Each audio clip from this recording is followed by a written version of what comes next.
मुझे कुछ नहीं हुआ, समझो कोई भी नहीं बैठा। मैं तो खड़ी हूँ नहीं।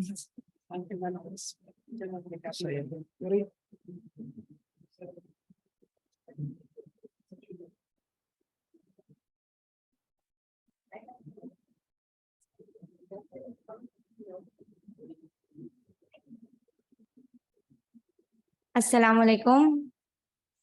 This is Bushra Saeed in front of you all, and today my presentation topic is lymphadenopathy, lymphatic hudud की बीमारियां. Table of contents, introduction, lymphadenopathy, pathophysiology, epidemiology and classification, causes of lymphadenopathy, signs, symptoms, diagnosis, physical examination, differential diagnosis and treatment and follow-up. Introduction में सबसे पहले हम देखेंगे कि lymphatic system क्या है. Lymphatic system basically is the part of the immune system comprising a network of conduits called lymphatic vessels that carry a clear fluid called lymph in a unidirectional pathway. की functions देखते हैं इसके कि ये lymphatic system जो है वो maintain करता है fluid levels को body के अंदर और absorb करवाता है fat को from the digestive tract and protect करता है body को against the foreign invaders, transport and remove waste products and abnormal cells from the lymph. Components of the lymphatic system क्या है? Circulating lymphocytes, lymph vessels, central lymphoid organs और peripheral lymphoid organs. Central lymphoid organs में आ जाता है bone marrow, thymus, and peripheral lymphoid organs में आ जाते हैं lymph nodes, spleen, tonsils, mucosa and associated lymphoid tissues. सबसे पहले ये देखना जरूरी है कि फॉर्मेशन कैसी होती है lymph की.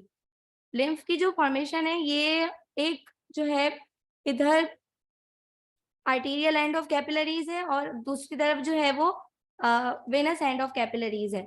आर्टीरियल एंड ऑफ कैपिलरीज से मुस्तकिल जो है फ्लूइड सीप आउट हो रहा होता है इनटू द इंटरस्टिशियल स्पेसेस. मुस्तकिल सीप आउट हो रहा होता है, उसमें जो है न्यूट्रिएंट्स मौजूद होते हैं जो कि टिश्यूज एब्जॉर्ब कर लेते हैं अपने अंदर, लेकिन वो फ्लूइड जो है वो 20 लीटर्स सीप आउट हो रहा होता है. उसमें से 17 लीटर्स जो है वो वेनस एंड के थ्रू वापस से सर्कुलेशन में शामिल हो जाता है, लेकिन 3 लीटर्स जो फ्लूइड है वो मुस्तकिल इंटरस्टिशियल फ्लूइड में रहता है. वो फ्लूइड जो है वहां पर मौजूद होती है लिम्फेटिक कैपिलरीज और लिम्फेटिक वेसल्स. ये जो लिम्फेटिक वेसल्स हैं ग्रीन में, लिम्फेटिक वेसल्स जो है इस फ्लूइड को कैरी करती हैं. साथ ही में ये टिश्यूज से जो है सेल डेब्रिस, अगर कोई बैक्टीरिया या वायरस मौजूद है तो उसको भी ये कैरी कर लेती हैं अपने साथ और ये बहुत ज्यादा परमीबल होती है. ये कैरी करके लेकर जाती हैं लिम्फेटिक कैपिलरीज के पास. ये इंटरसेलुलर स्पेसेस से कंटेन करती है इंटरस्टिशियल फ्लूइड, आता है लिम्फ कैपिलरीज में, फिर वो लिम्फ कैपिलरीज से जाता है लार्ज लिम्फ वेसल्स में, फिर जो है वो लिम्फ नोड्स के अंदर जाता है.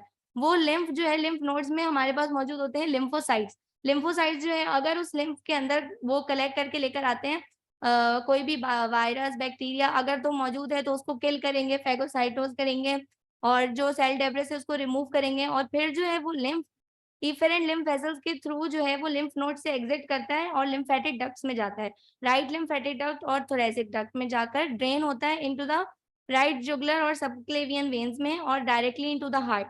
क्योंकि ये सर्कुलेशन में फ्लूइड वापस आना जरूरी है, जो 3 लीटर फ्लूइड रह रहा था तो वो लिम्फ के जरिए जो है वापस से आता है हार्ट की तरफ और फिर दोबारा से ब्लड स्ट्रीम में शामिल हो जाता है, जिसकी वजह से फ्लूइड बैलेंस मेंटेन रहता है, जो हमने इसके की फंक्शंस पढ़े थे लिम्फेटिक सिस्टम के. Characteristic properties of lymph nodes, क्योंकि लिम्फ नोड्स की अंदर जो है वो लिम्फोसाइट्स मौजूद होते हैं. कौन से लिम्फोसाइट्स मौजूद होते हैं? बी लिम्फोसाइट्स और टी लिम्फोसाइट्स मौजूद होते हैं. बी लिम्फोसाइट्स हमें पता है कि वो एंटीबॉडीज प्रोड्यूस करते हैं to help fight bacteria, virus, fungi and other infectious agents. T lymphocytes क्या करते हैं? अडेप्टिव इम्यून रिस्पॉन्स जनरेट करते हैं और ट्रैप कर लेते हैं बैक्टीरिया, वायरस को और फिर रिस्पॉन्ड करते हैं विद इन्फ्लेमेशन. इसकी वजह से जो है this causes the lymph nodes to swell. Swollen lymph nodes, referred to as lymphadenopathy, can often be felt and seen but not always. Some may be painful, others are not. Lymphadenopathy basically जब lymph nodes अपने size, number और consistency से हट जाते हैं तो हम उस कंडीशन को lymph nodes की कहते हैं lymphadenopathy. वो किसी भी पैथोलॉजी की वजह से हो सकती है. Lymphadenopathy reflects disease involving reticuloendothelial system. Reticuloendothelial system हमारा इम्यून सिस्टम है कि वो लिम्फेडिनोपैथी जो है वो रिफ्लेक्ट करती है कि बॉडी में कोई पैथोलॉजी डेवलप हो रही है, because lymphadenopathy is not a disease, it is a symptom of many disease, it is an incidental finding when patient comes to the clinic. तो वो किसी और डिजीज के साथ आता है, लेकिन हमें इंसिडेंटली तौर पर जो है उसके जब हम उसको डायग्नोज करते हैं, फिजिकल एग्जामिनेशन करते हैं, तो हमें उसमें लिम्फेडिनोपैथी मिल रही होती है साथ में। Lymphadenopathy secondary to an increase in normal lymphocyte and macrophages in response to an antigen. Most lymphadenopathy in children is due to benign self-limited disease such as viral infection. Lymphadenopathy or the swelling of the lymph node is not a disease but a symptom of disease based on its location and features.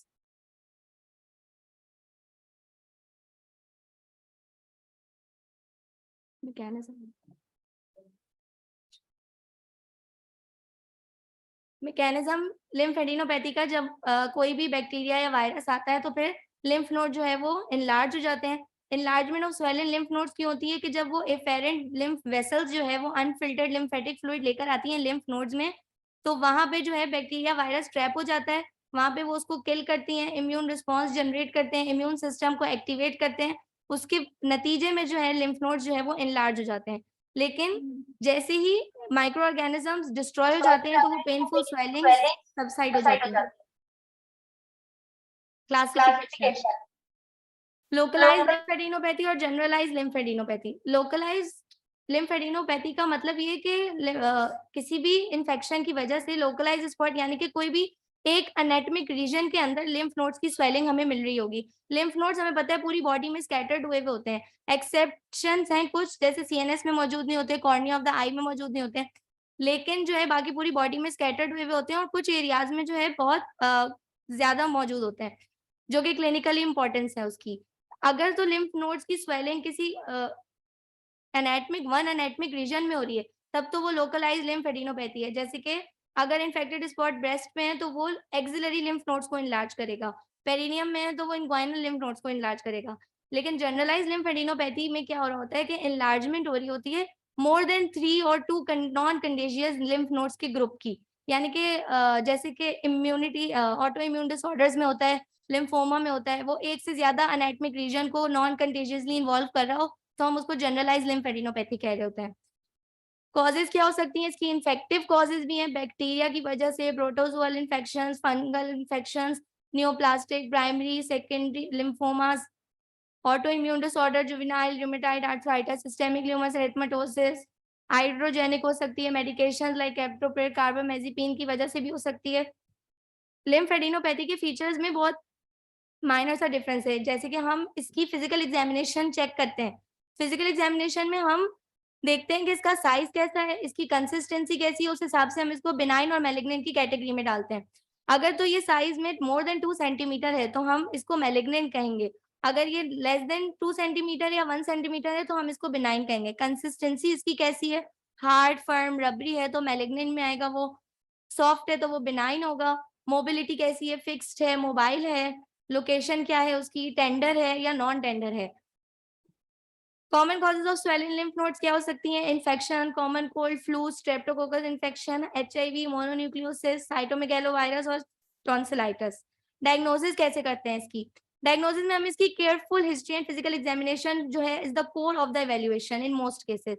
Careful history में इसकी जो है physical examination के points दिए हुए हैं कि physical examination हमें सबसे पहले करनी होती है कि ये इसको डिफरेंशिएट करना होता है कि ये लोकलाइज्ड लिम्फेडिनोपैथी हो रही है इस पेशेंट को कि जनरलाइज्ड लिम्फेडिनोपैथी हो रही है।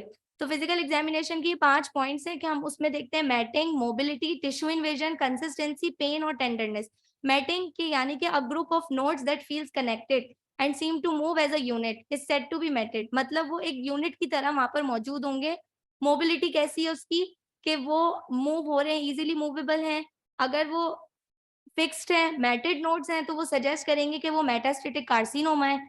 अगर तो वो मूवेबल हैं, फ्री नोड्स हैं तो वो किसी इन्फेक्शन को शो कर रहे होंगे। कंसिस्टेंसी कैसी है उसकी? स्टोनी है, hard nodes are typically a sign of cancer, usually metastatic, very firm rubbery nodes suggest lymphoma. Pain, tenderness, when a lymph node rapidly increase in size its capsule stretch and causes pain. Physical examination of axillary lymph nodes, हम उन्हीं lymph nodes को देखेंगे जिनको हम clinically जो है वो examine कर सकते हैं। जैसे एक्सिलरी लिम्फ नोड्स को किस तरह हम एग्जामिन कर सकते हैं? In front supraclavicular lymph nodes, epitrochlear lymph nodes, popliteal nodes, growing nodes, para-aortic nodes. When to see a healthcare provider? Lymph nodes may remain swollen for up to 2 weeks. अगर उसके बाद सही नहीं हो रहे, बेटर नहीं हो रहा पेशेंट और वो खत्म नहीं हो रही लिम्फ नोड्स की स्वेलिंग, तो हमें फौरन से हेल्थ केयर प्रोवाइडर से कांटेक्ट कर लेना चाहिए। अच्छा, तो मैंने यहाँ पर ये पिक्चर्स में शो किया है कि अगर हमें पता होगा कि कौन सा एनाटॉमिक रीजन जो है वो कहाँ पे जाके ड्रेन हो रहा है, तभी हम डायग्नोसिस तक उसकी पहुंच सकते हैं, क्योंकि बहुत पूरी बॉडी में स्कैटर्ड हुए हैं अब लिम्फ नोड्स। तो अगर हमें ये उसकी एनाटॉमी ही नहीं पता होगी कि वो किस एरिया को ड्रेन कर रहे हैं, तो फिर उसकी डिफरेंशियल डायग्नोसिस तक पहुंचना बहुत मुश्किल है। तो प्री ऑरिकुलर नोड जो है वो ड्रेन करते हैं स्कैल्प को और स्किन को। उसकी डिफरेंशियल डायग्नोसिस में हम फौरन एक तरफ फोकस हो जाते हैं कि स्कैल्प इन्फेक्शन हो सकता है, कोई माइकोबैक्टीरियल इन्फेक्शन की वजह से हो सकता है, और अगर मैलिग्नेंसीज हैं तो स्किन नियोप्लाज्म हो सकता है, lymphomas, head and neck squamous cell carcinomas हो सकते हैं। पोस्टीरियर सर्वाइकल नोड्स जो है वो ड्रेन करते हैं स्कैल्प, नेक, अपर थोरैसिक स्किन को, जिसकी differential diagnosis pre auricular nodes की जैसी ही है। सुप्राक्लेविकुलर नोड्स जो है वो ड्रेन करते हैं गैस्ट्रोइंटेस्टाइनल ट्रैक्ट, जेनिटोयूरिनरी ट्रैक्ट और पल्मोनरी ट्रैक्ट। डिफरेंशियल डायग्नोसिस जो है वो इसकी थायराइड, लैरिंजियल डिजीज, माइकोबैक्टीरियल और फंगल इन्फेक्शंस, मैलिग्नेंसीज में एब्डोमिनल और थोरैसिक इन्वॉल्व है।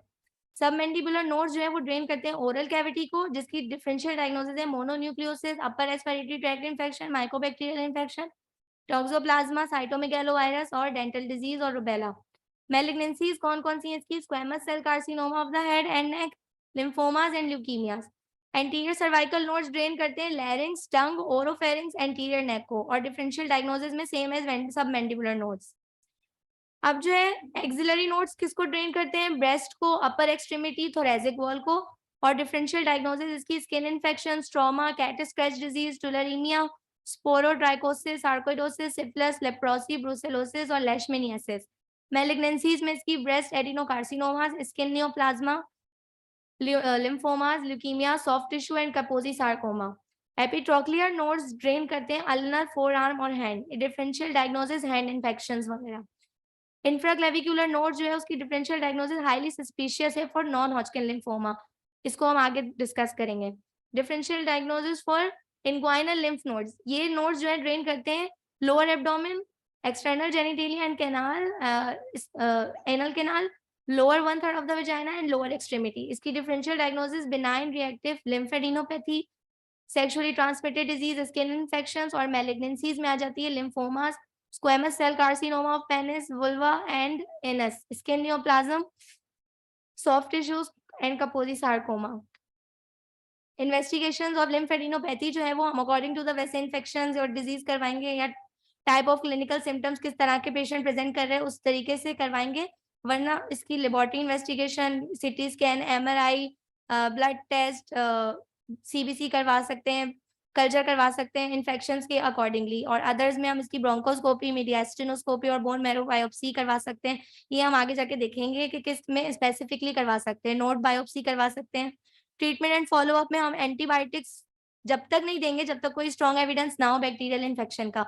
डू नॉट यूज ग्लूकोकॉर्टिकोस्टेरॉइड्स, क्योंकि इसकी वजह से सिम्टम्स जो है वो सप्रेस हो जाते हैं और हम एक बहुत बड़ी डायग्नोसिस से महरूम हो जाते हैं, क्योंकि लिम्फेडिनोपैथी हमें पहले भी बताया कि वो एक किसी पैथोलॉजी का सिम्टम शो कर रही होती है। अगर तो हमने उसको सप्रेस कर दिया तो फिर हम we can miss the diagnosis.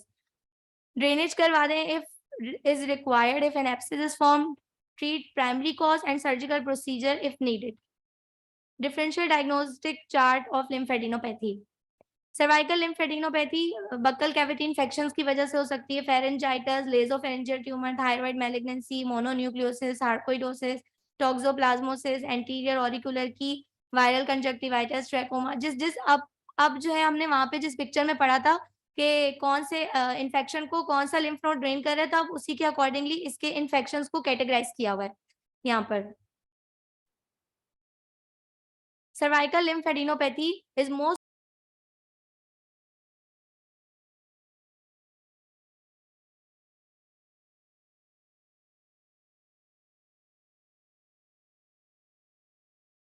Factors. Buccal cavity infection में सबसे पहले हम पढ़ते हैं स्कारलेट फीवर। मैंने कुछ इन्फेक्शंस को इस प्रेजेंटेशन में शो किया है जिसमें हमें हॉलमार्क में मिल रही है।